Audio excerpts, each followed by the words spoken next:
Potraga za Deda Mrazom. Šestorka spremna. U malom selu, kod šume guste, gde sneg već veje, sve staze su puste.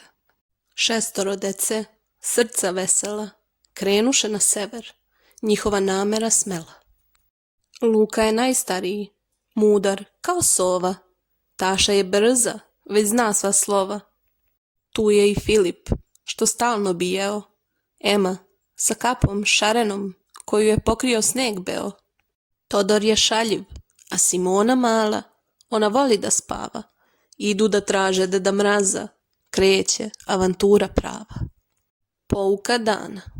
Kada imaš volju i snaga ti jača, a avantura sa srećom se spaja.